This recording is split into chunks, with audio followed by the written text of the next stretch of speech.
Ladies and gentlemen, welcome to another episode of the Ox Court podcast presented by Boot Crew Media and sponsored by Maker's Mark. I'm your host, Cruz Oxenrider. Nick Perkins is not here today. Looks like someone forgot to pay their power bill and has no power in his house. So Wyatt, the intern, is coming out of the cave for this episode. And of course, the intern Bond Snow, the moderator.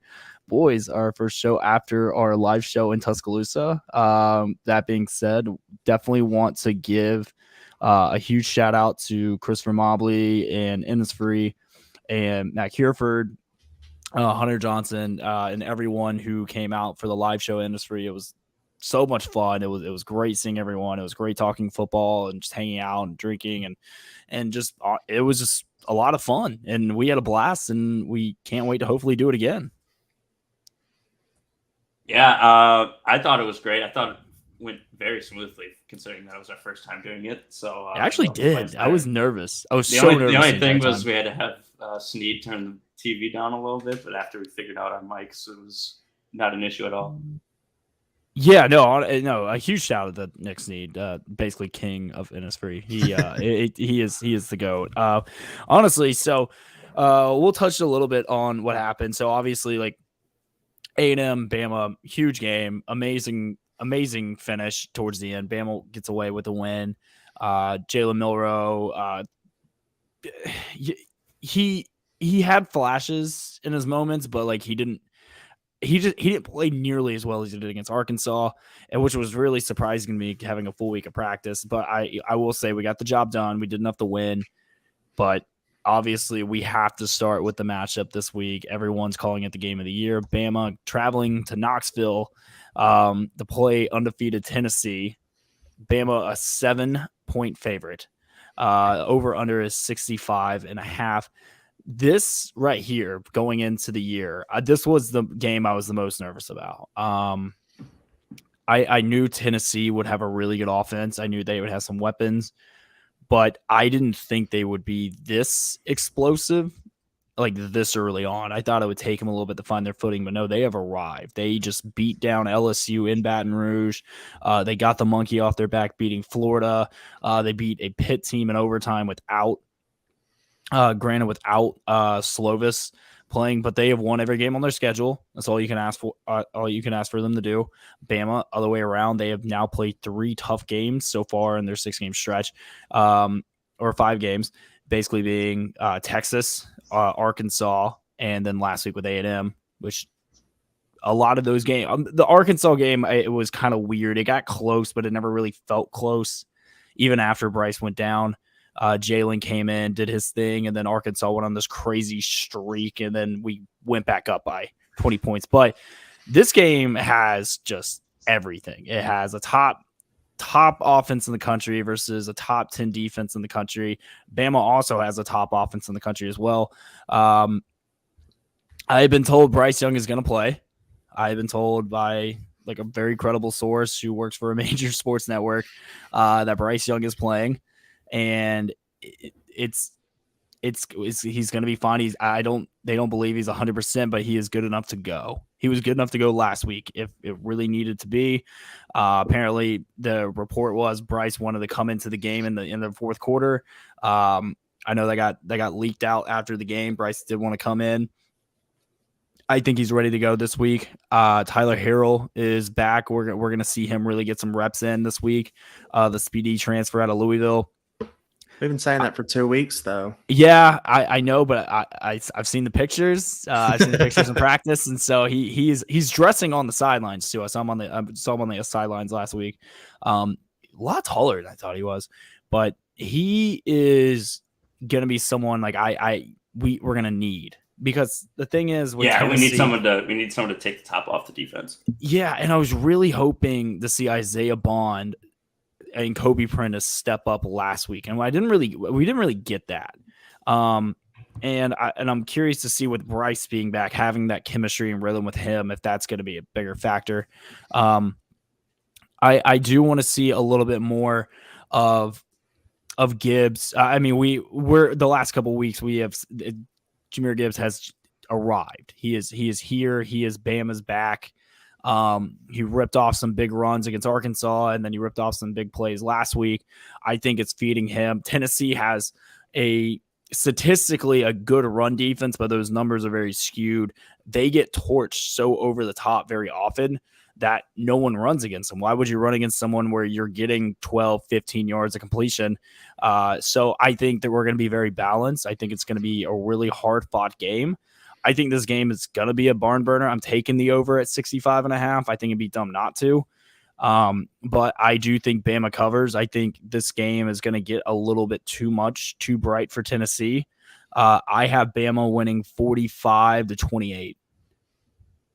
All right. So speaking of Tennessee's defense, they're 87 in total D. Yep. And 128 in passing defense. So their running defense is their highlight. Anthony Richardson threw for 450. What do you think Bryce is going to do? Yeah, exactly. Their offense has played Ball State, 103 total defense. Pitt, 33 total defense, which they struggled against. Yeah. Akron, which is 127th total defense. Florida, 99th, and LSU, 29th. Granted, they beat the brakes off LSU. They did. A lot of that was self-inflicted by LSU, though. Yeah. But they haven't seen a defense like Bama's. Like, we're a top 10 defense. Yeah. There are two teams in the country that have top 10 defense and top 10 offense, and that's us and Michigan. And a lot of people will say that we got taken to the wire, or Bama's defense got taken to the wire by Texas and Texas A&M. No, our offense handed them the ball exactly. Times. We had 4 times. We had 3 fumbles, 1 interception, and 2 missed field goals. Yeah, and 2 unsportsmanlike penalties as well. Like, we shot ourselves in the foot every opportunity. Our defense saved that game. It did. Yeah. We held field goals instead of touchdowns, and the step that would have mattered the most. Now, granted, I know the call at the end could have been a little questionable. I thought it was tipped at the line and it was uncatchable. That's why there wasn't a flag thrown. But I think our defense has stepped up. I mean, that cheetah package that we run now with Will Anderson, Chris Braswell, and Dallas Turner is unstoppable. It is. You have to block 2 of them, or you have to put 4 blockers on 2 of them, and then you can't leave. They are 3 of the top 5 pass rushers in America right now, and they're fantastic. And I went back and being at the game and seeing it, I'm like, holy shit! Like, they're in the backfield before it seems like he's even getting his first read off. And then I went back and I watched the film. They are getting 1-on-1 every time, and they're running stunts with it where they're confusing it, making it feel like, hey, oh my gosh, the outside's completely open. Nope, never mind. Dallas Turner's coming from the other way. Will Anderson's a spy in the middle. Braswell's right here. It's insane. I believe Will Anderson had 11 QB pressures, if I'm not mistaken, just by himself. He's unreal. And Dallas had 8. Braswell came in. He looked fantastic. I thought A&M's wide receivers did a good job with the 50-50 ball opportunities. And that's always been something that has kind of bit Bama in the ass a little bit. Like, having those big body receivers going one-on-one, because Bama's corners aren't exactly tall. Used to happen to Marlon Humphrey a lot. Cyrus Jones was another one. It is what it is. Like, it just happens. And I think a little bit needs to be looked at with that. I mean, at the last drive, Bama had 2 interceptions, and one was just went right through the guy's hands.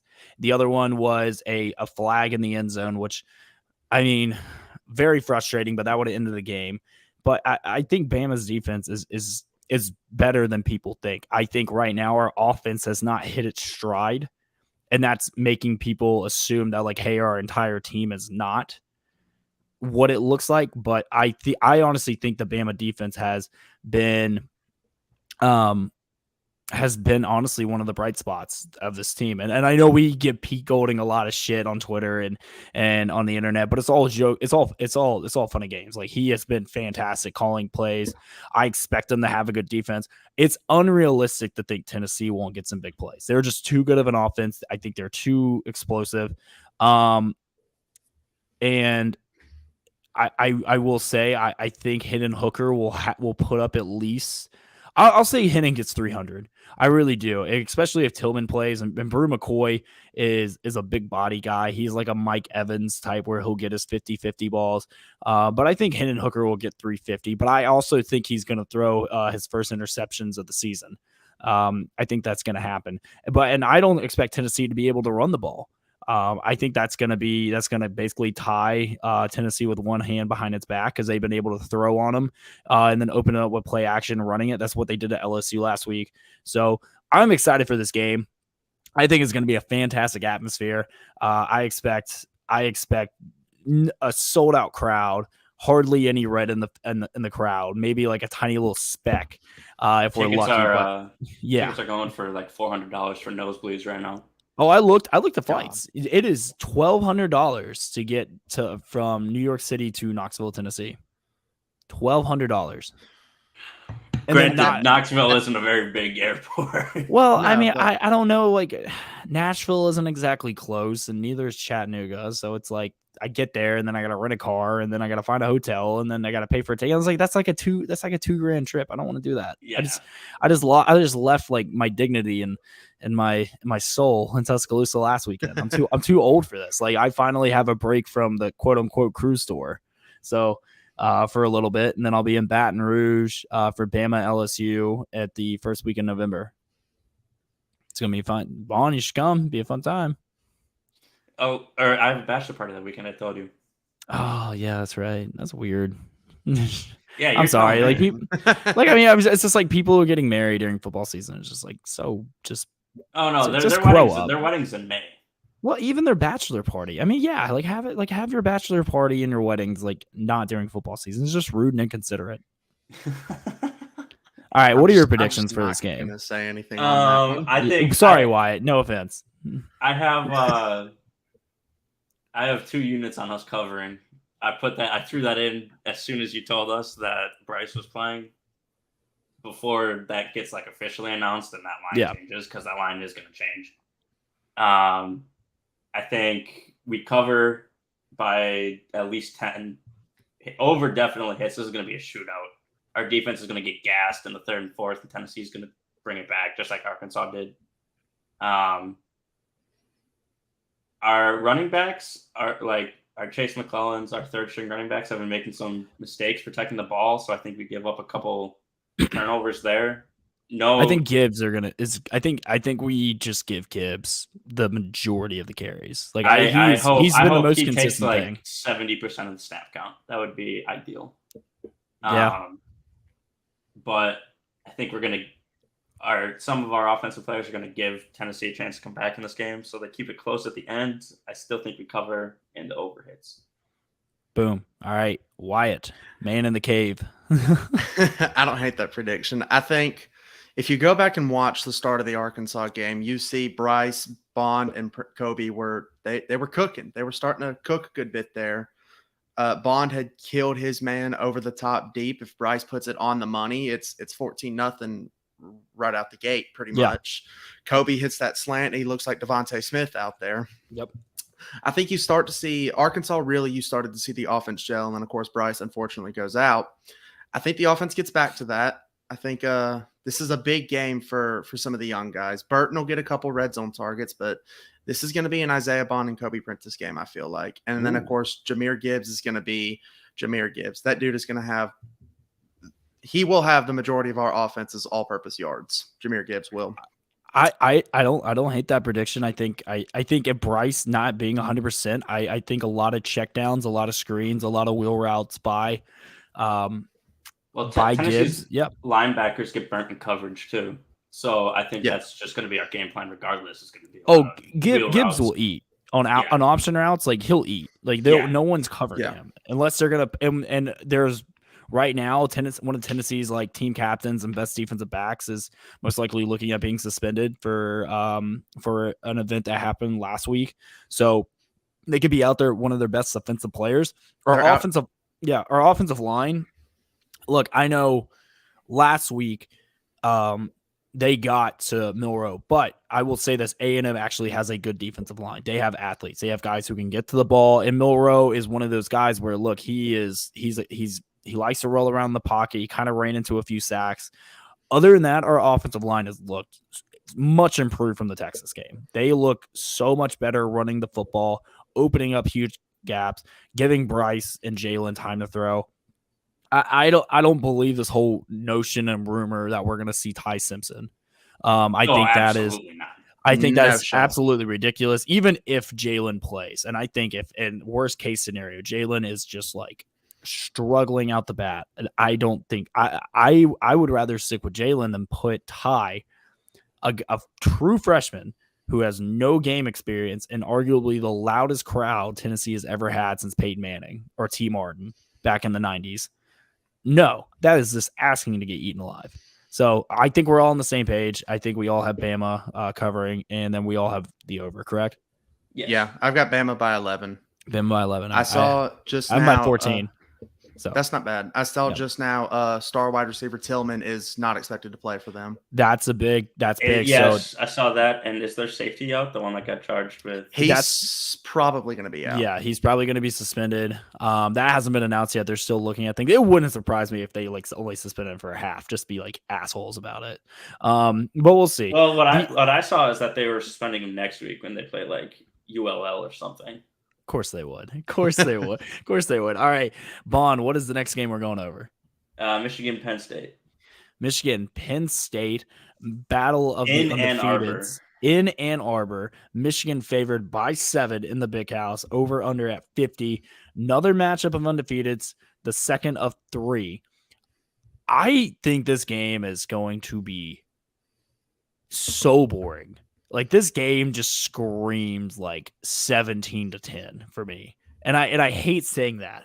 But the thing I like about Michigan is that I love their running back. Blake Corum is a fantastic running back.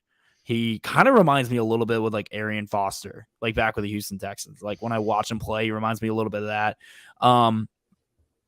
Look, I will say this, Penn State has been a lot better than I thought they would be this year. I had no idea, doing our Big Ten preview show, I said I could see Penn State being 5-0 going to this game, or I could see him being 2-3. They could have easily lost to Purdue. They could have lost to, I'm looking at their schedule. Let's see. They played a tough game last week against Northwestern, only won 17-7. They beat the hell out of Auburn. I mean, this team is like, all right, they've beaten everyone they played. And then the only exception of them not scoring over 30 points or more was against Northwestern. But Northwestern is one of those teams where it's like they upset someone every year. They shouldn't. Both offenses are good. They're both averaging over 440 yards a game. Michigan's defense is better in every statistical category. It's not even like they give up less than 100 yards less than Penn State. I think Michigan wins this game. I think they win it handily. I have Michigan winning 24-13. I don't think this game's going to be much fun to watch. I think maybe Penn State will get like a chunk play that goes for a big game, but like I think Michigan's too good for this team, especially in the Big House. And yeah, and it's 11 a.m. or big noon kickoff, whatever you want to call it. Like this isn't the game anyone's gonna like really remember. I can't believe we're doing what Michigan is 4, Penn State is 8, 9. Yeah, and we're playing this game at noon. You can thank Fox Sports for that. Like that's what the Big Ten does. Their biggest games are always at noon. Yeah, we need to stop that because, like, coming from someone who has been to doesn't wake up, doesn't wake up at that fine. time. That's fine. I will get up for the game. But being to Madison, that is not enough time for people from the Midwest to get drunk before a game. You have to start at like 6 a.m. That's aggressive. I don't see a. You problem have to. with I have so many friends that are UW alums, and every weekend that there's a home game at noon, I see them. Their snap stories are 6 a.m., 6 a.m., 6 a.m., and then it just goes on, and it's like. They all complain about it too because they have big games back when Wisconsin had a shot. No, at they're the actually good. Championship. Had a coach, yeah. but they've always complained that like, yeah, our games are way too early. There's not enough time to like get hype. If you really want to get hype, you got to start drinking the night before and just stay up. But then you can't go out afterwards because you've been up for 36 hours. Well, look, it's in Ann Arbor, so they have time. They're doing their thing. They'll be good. I'm not worried about it. They'll find a way to get drunk. They're either going to drink because they upset, or they're drinking because they're find sad. a way to get drunk. I'm just saying that it sucks to have these big games on at noon. Yeah, Bama, Texas should have been a night game. I will say though, as somebody who watches a lot of these games from home, it's really nice to actually have something worthwhile to watch in that 11 a.m. slot Central Time. Because I'm tired of watching. I don't like watching, Tennessee Ball State at 11 a.m. waiting on the 2:30 kickoff or waiting on the night game kickoff. I watching it from home. I do enjoy having 11 a.m.'s got a good game, 2:30's got a good game, and then you got the primetime matchup. That's fair. Yeah, it's going to be interesting to see. What I really want to see out of this game is like, okay, I think whoever scores 17 first wins. Honestly, with this game, I think this game's just going to be boring. I think. But I agree. But I agree with you. I'm taking the under in this game too. By the way, I don't think this game gets. Yeah. I don't think either team scores more than 25.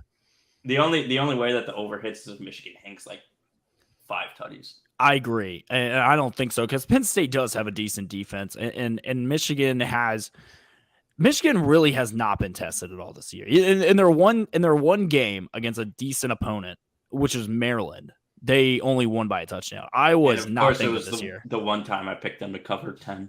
Yeah, and Iowa has not been good this year, and they hung in there for a while. It was it was 27-14.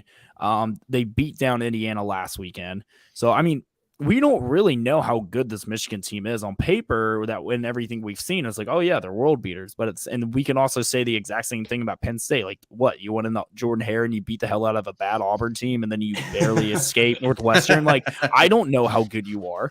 I mean, like, you're doing everything you're supposed to do, but like, are you quiet quitting, or are you like exceeding expectations? I don't know, but we'll find out. This is peak Big Ten football though. Is Penn State is peak Big Ten football. You go into Jordan Hare, it's a big environment, it's a really big game, and you destroy them by 28, and then you scrape out a 1-score win against Northwestern at home the next week. It is peak Big Ten football. You're not wrong. All right, Bon, what's next? I'm taking. what's next? USC. Oh yeah. I'm sorry, I didn't get your pick. Go ahead. Sorry. Michigan -7 under definitely hits. Yeah, I have Michigan -7. Wyatt, what are you? Same thing. Michigan -7, and yeah, I'll take the under as well. Damn, we're going chalk. All right, we got. UC, I mean, it's hard USC, not to. USC, Utah. All right, so I think this is where we're gonna separate. Okay, I'm just gonna go ahead and get this out of the way. I was very, very wrong about Utah. I was very wrong about Utah. I was so high on them to begin the season. I thought they were going to shock the world. I had them going to the playoffs. I thought they would win the Big 12 or the Pac-12. Yeah, Dave just let me down. They lost week 1 to Florida, and I was like, you know what, maybe Florida's good. And then literally the next couple of weeks, I'm like, oh, Florida's not good. And then I was like, okay, they're starting to catch their footing a little bit. Like Utah looks like they're good. They put up 73, then they put up 35, put up 34, put up 42, and then they just get boat raced by UCLA last week. I mean, good God, it was just, that game was never close. UCLA has come out of nowhere this year, and I'm like, holy crap! Oh yeah, they almost lost to South Alabama. Yeah, I know. Yeah, which is nuts. They won by a field goal. They did, and it's absolutely nuts. So like, I was shocked, but here's the thing: they are a 3.5 point favorite this weekend, night game in Utah. Historically, Utah has owned USC. Does not matter how good USC is. Utah has owned them. They're also in the process. They're doing special uniforms this week. It's incredible. They're honoring a fallen teammate that passed away in 2020. And honestly, these uniforms are amazing. Like you watch this video that we have up on the screen right now, and it's fantastic. I mean, the emotions are going to be high. This is a huge game for Utah. Utah knows their playoff hopes are done, but what they can do is they can go in and they can ruin USC's season. They can end their playoff hopes tonight, or at least put a huge dent in them. So they can go in, play spoilers. And I think they're the more physical team. Like, I think that they are I think up front, they're a more experienced and physical team. And for that reason, I am taking Utah to upset USC. I think Utah covers at 3.5, and I am going to take the over because I think both of these offenses. Actually, you know what? No, I'm taking the under because I think Utah is going to run the ball, keep USC's offense off the clock or off the field, and they're going to just run the clock down. I think this game is going to. I could see this game going like 27-21. Just like Utah has like 40 minutes of possession, just running the ball, playing shutdown defense. I think Cameron Rising might have a few big throws, but I'm going to double down and I am going Utah -3.5, taking the under. All right, you were right. This is Feel where free we to roast split. me. This Yes. is where we split. I have bet Utah or not Utah, USC cover 3 or 4 times this season. It's only missed once, but I'm not taking them to cover. I'm taking money line at +140. I have them in a parlay and a single bet right now. It's emotions are going to be high, but also I haven't seen what I wanted to see out of Utah this year. Yeah, especially their defense. Yeah, even if Utah can keep their offense off the field and control the clock. We saw it in the Wisconsin-Washington game where Wisconsin had like 40 minutes worth of time of possession, and Washington still beat them by like 20. Yeah. So as long as you can get down the field fast enough, time of possession doesn't really mean anything. That is the true. The issue is it's going to be if Utah's defense can stop USC, but I haven't seen that out of Utah's defense. Like, you lost to Florida, man. You lost to Anthony Richardson. I know, and I was so just I was like, I'm gonna be the smartest man in the room. Like, they're gonna win. They're gonna win the Pac-12. They're gonna shock the world. They're gonna go to the playoffs, and now they have just like let me down. So 2 out of my 4 playoff teams are basically done. I have Alabama and Ohio State left. Yeah, Baylor's done for me, so you can feel better about that one. 3 out of my 4 are still rolling solid. Who do you have? Yeah, I'm still. I have Alabama, Ohio State, Utah, and OK State. Okay, well, yeah, you were. OK State was my number 5, so I don't feel as bad, but yeah. Yeah, I have USC money line or USC money line, under 65. Okay, Wyatt. It's a night game for Utah. This match, this is going to be emotional with them honoring Ty Jordan that night. It's going to be big.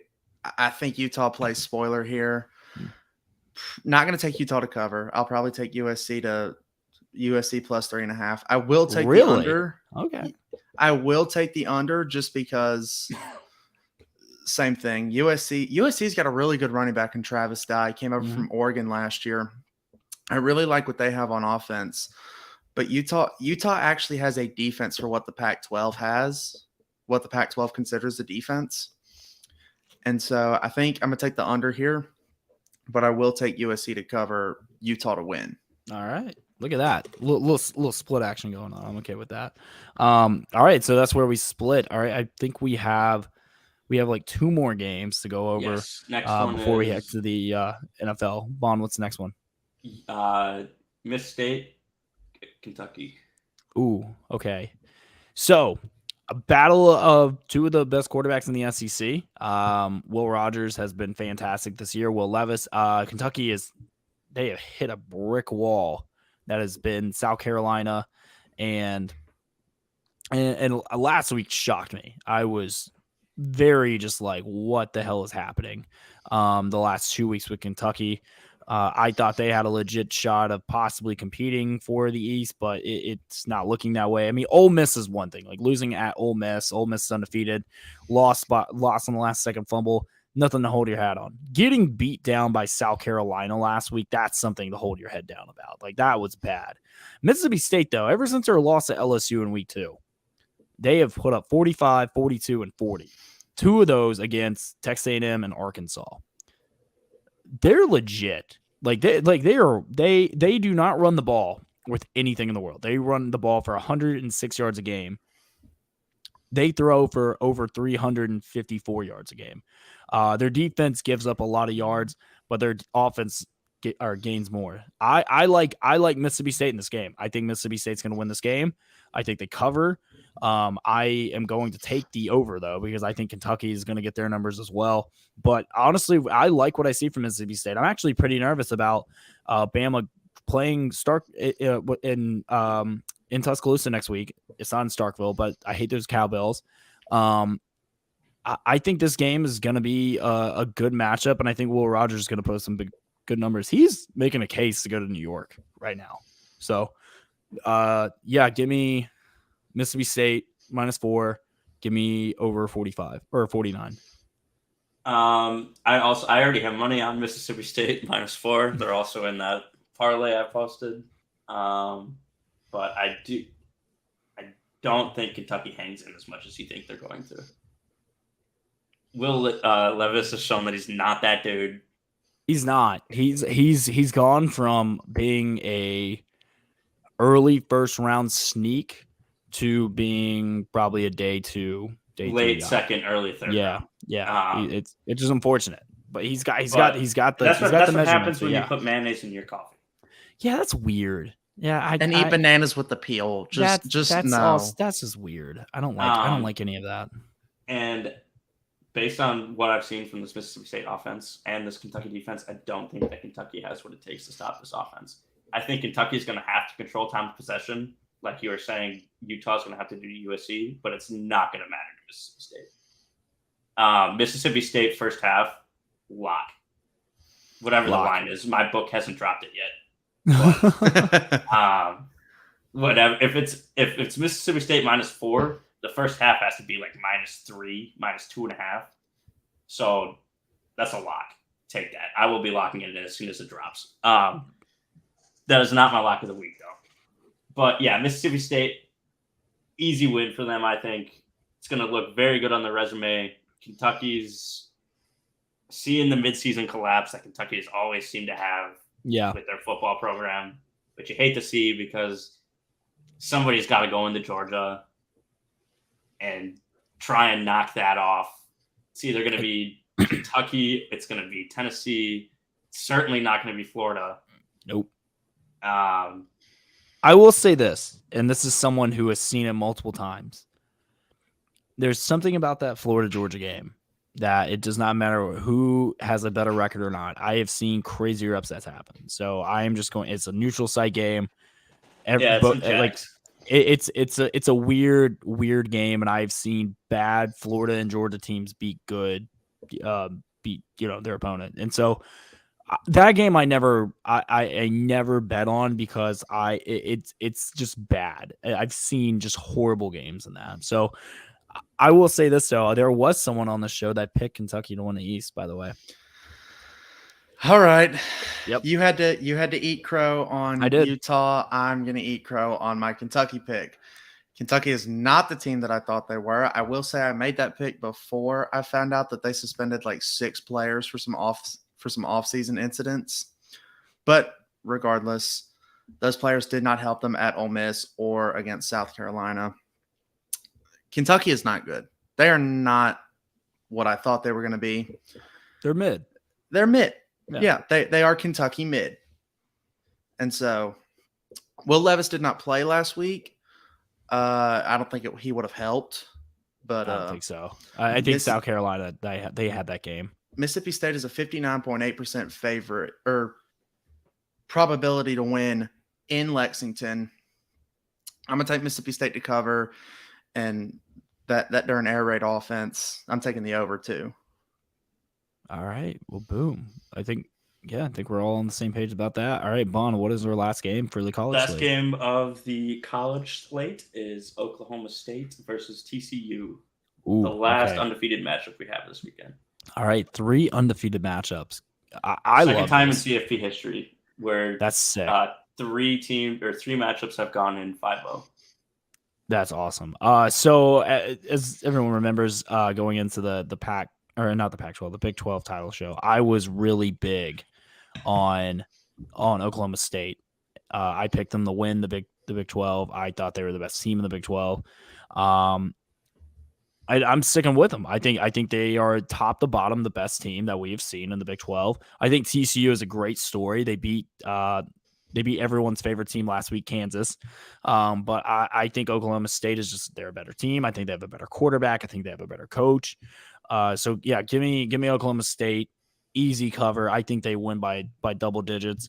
I will say give me the over at 68.5. This game's gonna be fun. I definitely I know it's a lot of points, and Oklahoma State does have a pretty decent defense, but TCU will get theirs. TCU has a good quarterback. They have a good offense, and I think by the time we get there, I think Oklahoma State puts up 40, and so I think TCU will still get theirs though. I'm also taking Oklahoma State here. I think the only reason that TCU is favored is because it's at home. Yeah, mid-slate game not going to make a difference. The only thing is that it's at home. I am going to take the under, though. I don't know that I think TCU puts up enough points to get on OK State, and I think that OK State has a couple turnovers close that eats a lot of clock that ends up in no points. If that makes red zone turnovers or long drive turnovers. So yeah, I'm taking OK State. I would take OK State to cover here, to be honest with you. But I'm taking the under. Okay. Why? I'm very high on OK State. They're my playoff pick, as y'all know. Yep. Looking like a smart man. Looking like a good man. Looking better than picking Utah because that has not worked well for either of us. Either of us. I picked Utah too. Rude. I picked Utah at 3, but I think this could be a potential trap game for OK State. I don't know if you've looked at their schedule. Texas comes to town next week. I can't wait for that game. Quinn Ewers, Texas comes to town next week, more importantly. Yep. Texas is a completely different team whenever they've got Quinn Ewers or Hudson Card, but that's next week's show. This is a bit of a trap game. I think they handle business. I'm going to take OK State to win this game. I am going to take the under, though, because I feel like OK State will pull back the reins pretty quickly here, trying to stay healthy and maybe even keep a couple things hidden heading into that matchup next week. Okay. All right. I like that. I like a little bit of parody on the show. It's not too bad. Now, I will say this, though. This is going to be a very important gambling weekend. I have a very obscure parlay that I have. And is it another 12-legger like you had last time? When is it not a 12-legger? All right. Here's what I'm gonna do. I'm gonna pull it up right now because I feel really good about it. And when I mean I feel really good about it, I mean there's a 0% chance it's gonna hit. That means UCF is gonna ruin it tonight. I did not bet on UCF. Screw that. Smart man. Yeah, no. It's a mix of NFL and college. Okay. So let me pull it up. Okay, here we go. So I have no, I don't. No, I want to see. There we go. All right, so I have NC State plus 3.5 against Syracuse. So I have that. I have at Syracuse or yeah, it's at Syracuse. I have NC State. I have Michigan -7. I have where is it at? I have Texas -16.5. Okay. I have Oklahoma State +4, which I don't know how. Or not +4, I'm sorry. +3.5. Okay. Let's see who else do I have. I have Utah covering at 3.5. I have I do not bet on Alabama. Never bet on Alabama. I do have this. I have Florida -2.5 against LSU in the Swamp. I also have that. They're in my parlay as well. Yeah, I have Mississippi State -4. I really wanted to take Georgia -38.5, but for some reason I just don't trust it. I really don't. They almost lost to Missouri at this point. I don't know what to believe in Georgia. All right, and here is what I did for the NFL. I have Saints +2 against the Cincinnati Bengals. Okay. That's going to be the one that ruins it. I already know it. That'll be it. I have Vikings -3.5 against the Dolphins. Third string quarterback, yeah. I have Jets +7 against the Packers. I hate you. Lock. But No, it's a lock. I hate you for it, but it's a complete I'm sorry. lock. The odds are good. It's +2. It's +270 right now. It's a complete lock. I have Rams -10. And I have That's Kansas. sketchy. Who are they playing? They play Panthers, Carolina with no Baker Mayfield. No Baker Mayfield. No Matt Rule. The Rams. Dude, Joe Webb. Joe Webb is their quarterback.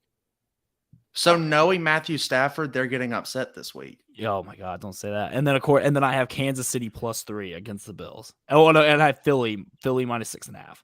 So that's it. The payout. All right, so I put $100 down. Do you want to know what the payout is?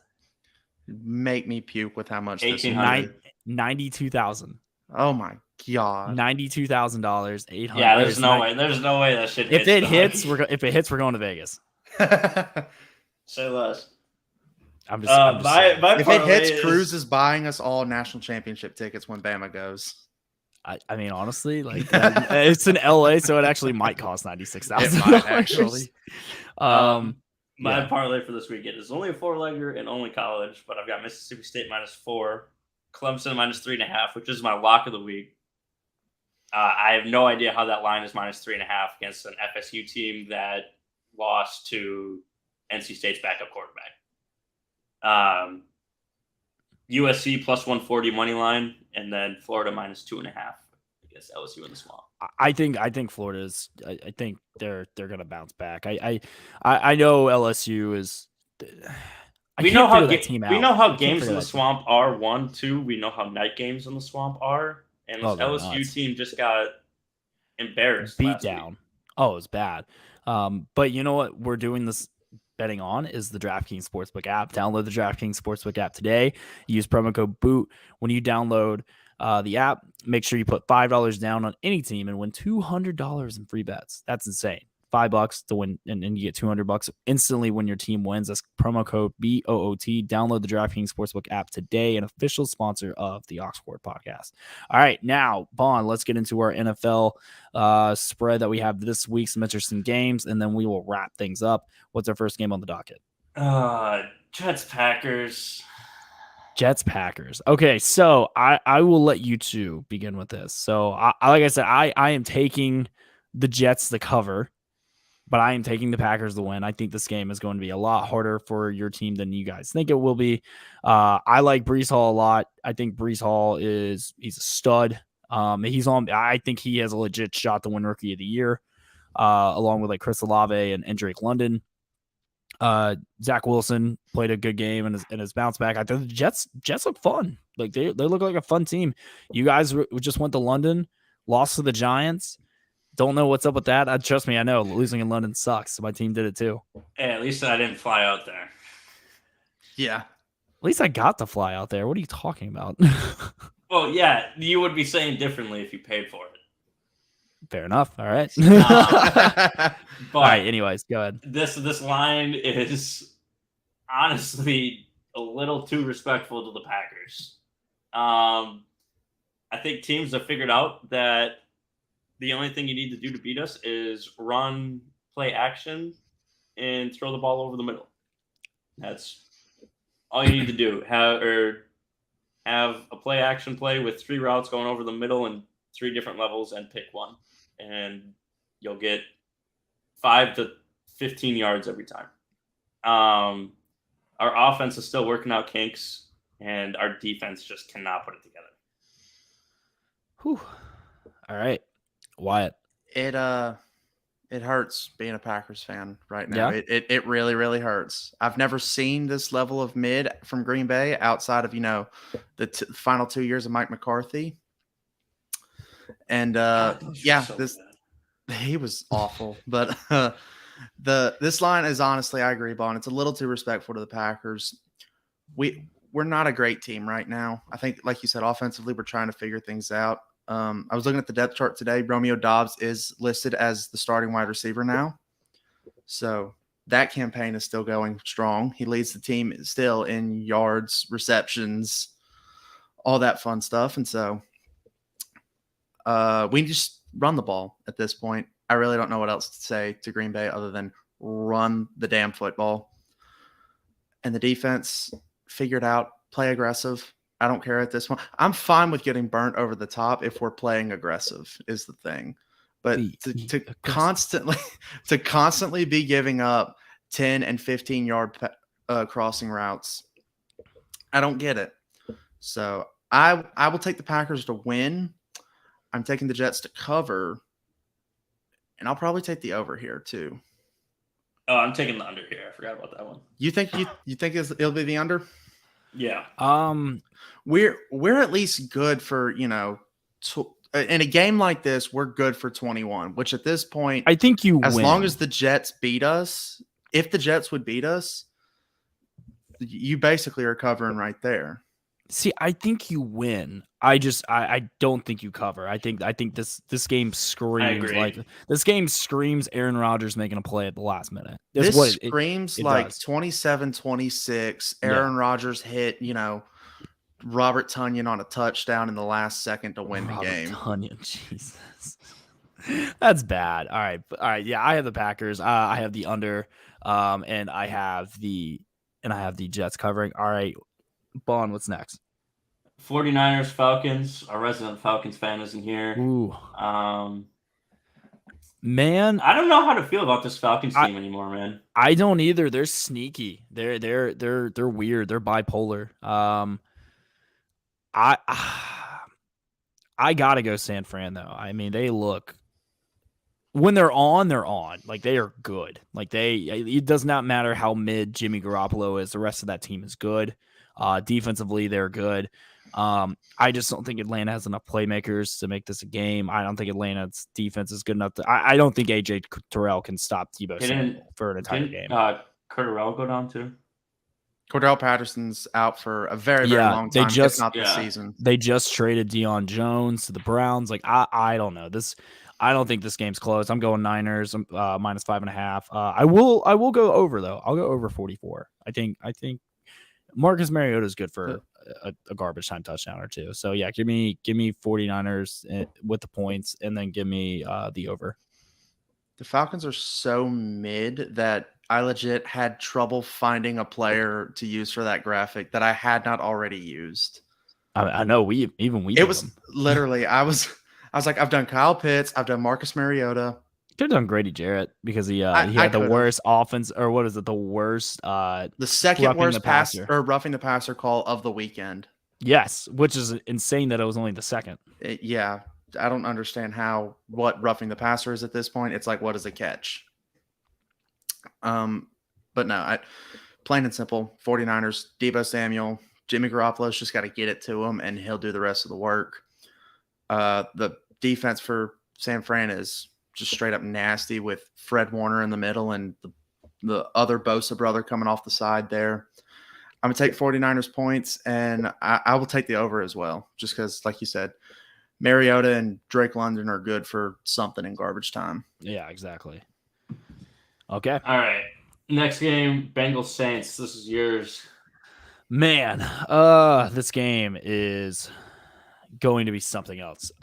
You enjoy that starting quarterback there? Honestly, I'm okay with it. He's got me a dub last week. He played decent. This is going to be interesting. There's a lot of big injuries I'm waiting to see. It has not been confirmed if Chris Olave, Michael Thomas, or Jarvis Landry will be playing in this game. Alvin Kamara is back, which he had a fantastic game last week. No word on Marshawn Lattimore. That'll be big going up against Jamar Chase. Obviously, the LSU homecoming with Joe Burrow, Jamar Chase, and unfortunately the burnt toast that is Eli Apple.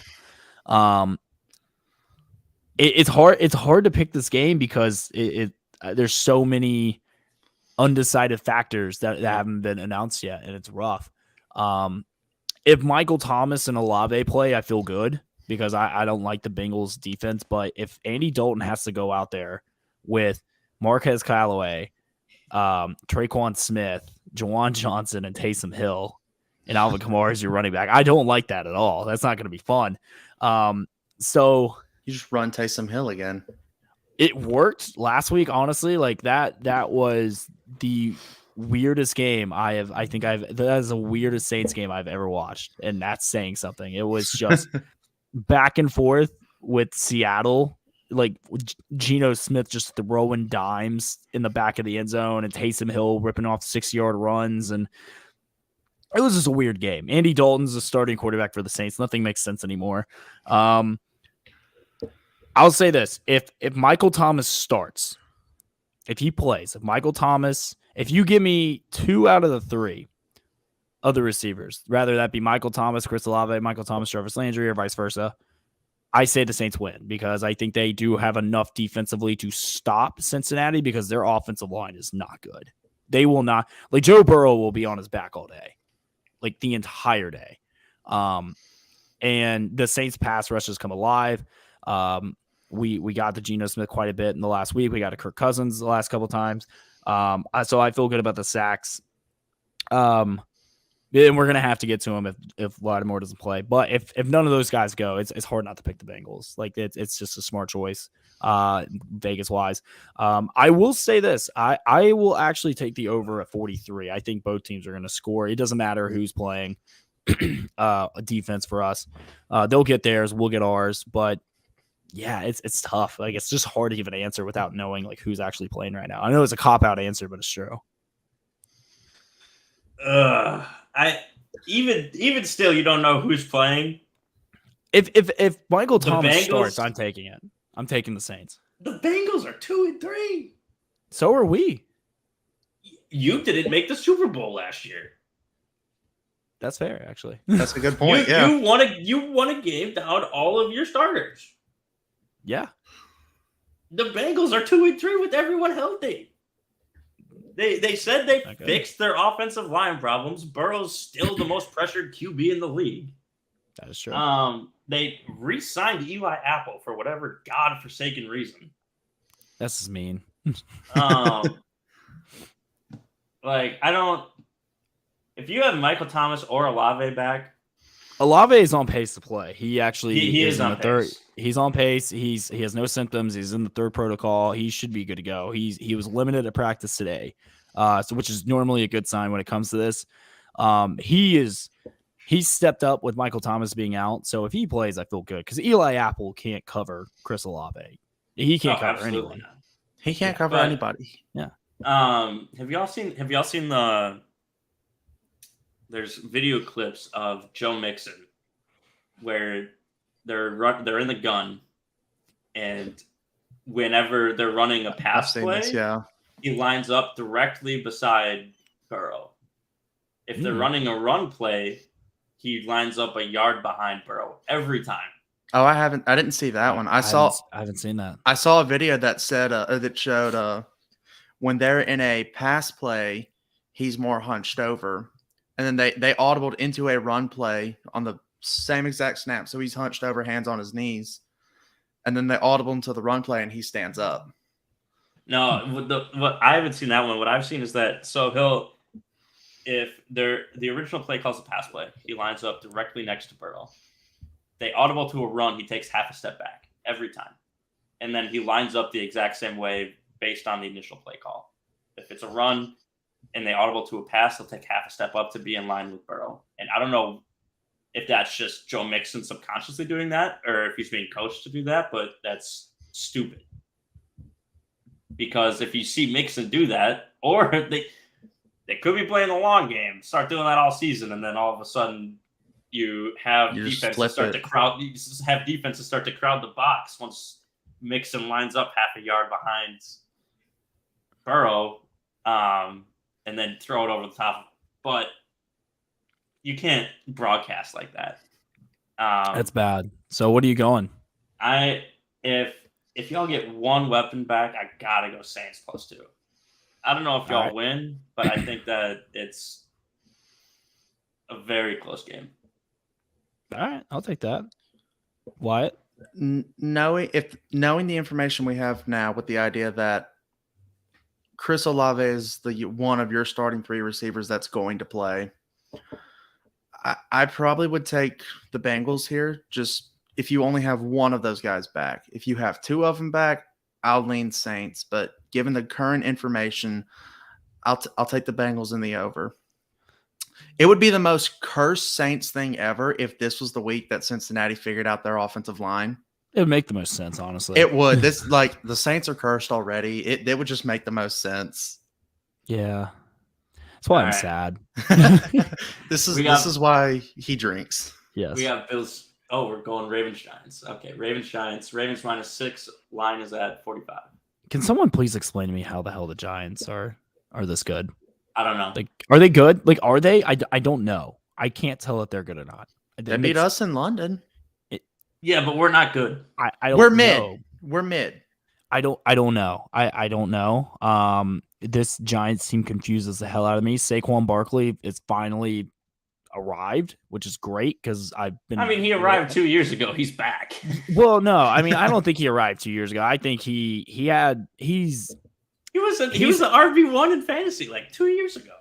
He's been hurt. He's been inconsistent. Right, it's not his fault. It's not his fault. Back. It's like, yeah. And now I would say he's having a better. Returned. He's returned. There you go. Fine. We can do the Dark Knight Returns. He's returned. How about that? Are you happy? Batman analogy. Okay, we'll go with that. I don't like Daniel Jones though. He will eventually lose you a game.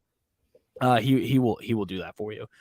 Yeah. That being said, I like this Ravens team. They just got to get it figured out. I do like them. Lamar is I love Lamar. I don't know how you haven't paid this man yet. If this man walks in free agency, he's going to get the bag from someone. Green Bay Packers. I was going to say Atlanta. I was going to say Atlanta. I think Atlanta has a legit shot to get him, which I hate saying that. So if you're Atlanta, say you're Atlanta, you have the number 2 overall pick. We'll play a little bit hypothetical here, and Lamar walks in free agency. Yeah. Do you give Lamar the bag, or do you bank on Bryce Young or CJ Stroud being that guy? Okay, from a Jonathan business Allen just intercepted the ball.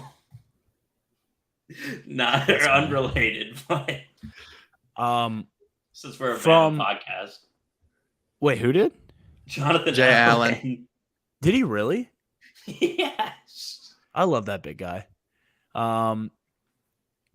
All right, so anyways, with that being said, from a business perspective, no, I would take CJ Stroud or Bryce because of you're going to get him for 5 years in a rookie contract. Lamar is going to get $200+ million, so it makes sense. I'm going to Ravens. This game is like, hey, like this is going to be a tricky game. Like, no, I don't think it is. I think this is going to be. I think we're just overthinking it. I think Ravens win. I think they cover, and I'm going to take the under in this game. So fun fact, Lamar Jackson, perfect 12-0 against NFC teams. That's it. I'm taking Ravens -6. Wait, there you go. Or no, okay, he's not. sorry. We beat him. No, we beat him last year. I don't know. No, we beat the back. We beat Tyler Huntley. Yeah, you beat you beat yes, Huntley. that's right. So yeah, Lamar Jackson is 12-0 against NFC. Because that was the first thing that came to mind. I was like, wait, we beat them last year, but it was the backup Huntley. Yeah. But yeah, I'm taking Ravens here. And I do think the over hits. This Ravens defense is kind of suspect at the moment. I think Daniel Jones will give him a few. Yeah. I think it's going to be very similar to the Ravens-Dolphins game, except the Giants aren't going to launch a comeback. I'm taking the Ravens. Lamar Jackson is him. That man is going to get paid either by the Ravens or by Atlanta or Miami or somebody in this offseason. Somebody a little bit warmer than Baltimore. I'll probably take the under just because the Giants at some point. No, scratch that. I'll take the over because Saquon Barkley, and Lamar is Lamar. But I will take the Ravens to cover just because Daniel Jones, he's bumbling, stumbling, fumbling his way into losing the ball game. You're not wrong. All right, what's the next game? Last game is Bills-Chiefs. God, Bills -2.5. Over under 54. I don't know how this isn't Sunday Night Football. This is going to be a great game. If everyone remembers the incredible playoff game last year that literally went down to the last second and then went into overtime, like maybe one of the best football games I think I've ever watched. That being said, look, I picked the Buffalo Bills to go to the Super Bowl and win it this year. But that being said, I'm going Kansas City. Kansas City has exceeded my expectations this year. Patrick Mahomes, no Tyreek Hill, no problem. He's making it work. Travis Kelce is unstoppable, especially in the red zone. I think Josh Allen is going to get his. But right now, this Bills defense is not 100% healthy yet. So until it is, I have to go Patrick Mahomes. He's going to find a way to get his numbers and his points. And I like Kansas City right now. I think Kansas City is peaking at the right time. I think Buffalo will peak later in the season, and they'll meet again in the playoffs. And I think that's where Buffalo will get them. So give me Kansas City. I'm taking the over all day in this game. Oh my God. Are you kidding me? This is going to be like a 35-42 ball game. So you two have eaten crow this episode. Now it's my turn. Yep. Let me hear it. In our preview show for the season, I said that Kansas City might not be the third best team in the AFC West. Yeah, how's that going for you? Well, the Raiders have one of the highest scoring offenses in the league and are somehow 1-4. The Chargers are chargering. Chargering. And it's a really good way to put it. Yeah, that's a very good. Russell Wilson is not riding. Broncos country, we're mid. Like country, I don't let's know cry. how you have that roster and do what the Broncos are doing. It's actually kind of impressive. It's actually really impressive is. how bad they are. Granted, they lost Javonte, but they've only been without him for 1 week. The only bright side on the Broncos team is that defense and Jerry Jeudy. Those are the two bright sides. Russell Wilson, he's not even mid. He's just bad. There's no other way to say it. You're not wrong. Drew Lock has played better through 4 games in Denver than Russell Wilson currently is. Right. And everyone was touting like, oh my God, the AFC West is going to be the division to beat. No, it's not. No, it is not. It is still KC's division. So yeah, like Cruz said, this Bills defense isn't healthy. KC's still clicking somehow with Mecole Hardman and Travis Kelce being your two options. Juju Smith. Was it Marquez Valdez? Yeah, Scantling. there you go. Okay, yeah, we're not talking Derek- about Mr. Brickhands and Jarek McKinnon, Mr. TikTok. Clyde right? Edwards-Helaire. Like, yeah, it's a lot. Okay. MVS has bricks for hands. Okay, He's fixed Juju- it this offseason. yeah, he's got Patrick. Yeah, Mahomes of course on the he ball. did. After Yeah, he's he got Patrick left the Mahomes now. Packers. Juju spends too much time hanging out with Jackson Mahomes. And McKinnon has made a paper. So somehow they're making it work with Mecole Hardman and Clyde Edwards-Helaire and Travis Kelce. And I don't know how. But I'm taking Chiefs here money line. Okay. The Bills defense isn't 100% healthy. Give me a 100% healthy Bills defense. I'm taking Bills higher than -2.5. But Mahomes is going to find a way to knock him off here. As much as I hate to say it, I hate Mahomes just because I hate his wife. That's fair. Yeah, give me Chiefs. All right, boom. Was that the last game? That was. That All We right. need Wyatt's yeah. pick, though. I Oh was yeah. gonna say, you just cut me out here. Oh, I'm so First, sorry. I'm so sorry. Why? You put me in the K, then you don't let me give my pick. What I do to you? Well, if I remember last week, you kicked me out of my own podcast. I let you stay in my house this past weekend. You know what? Fair enough. We can stop talking. Fair game. All right. Josh Allen has had this game circled since the clock hit zeros in that game. Stephon Diggs, the picture came out after that game of him watching Kansas City celebrate with the idea that, like, hey, we're getting back here. This is the game we want. The Bills are not healthy, but name me one Kansas City defensive player not named Chris Jones. Nick Bolton, the linebacker. That's all I got. That's all I got. That's all we got. Bond, you got one? It's literally all I got. Doesn't Frank Clark still play for him? I think he's out with injury. Okay, but yeah, that's to be honest. Aside from Honey Badger, the only Chiefs defensive player in the last 5 years that I could name was Eric Berry. Oh, Tamba Hali. It's the only love me some of that guy. So the Chiefs defense is straight cheeks. They let the Raiders cook them last week, and I get the Raiders had Devontae, but the Raiders aren't good. The Chiefs defense is not good. You give me Josh Allen to Stephon Diggs with sprinkling a little bit of Gabe Davis and Dawson Knox. Allen's had this game circled. I'm gonna go Bills here, and that over's 100% hitting. This is going to be game of the week, potentially game of the year in the NFL. It is a travesty that this is not Sunday Night Football. I agree. It should be. It should they should have looked at this on the schedule and be like, yeah, this is the game we're doing. This is guaranteed Sunday Night Football. Now we get to watch Cooper Rush and the Eagles. I will say I actually am looking forward to seeing that because I think Jalen Hurts is going to skull drag the Cowboys. I don't think this game's going to be close. This intern is starting the Jalen Hurts MVP campaign. We are fully on the train. Cruz, you can't join. You called him a bust. I did not call him a bust. I said that you couldn't win a championship with him, and now I am eating crow. I was dead wrong, but you even said it a couple weeks ago. No one saw this Jalen Hurts coming. This is a different person. It does not look. This is a new man.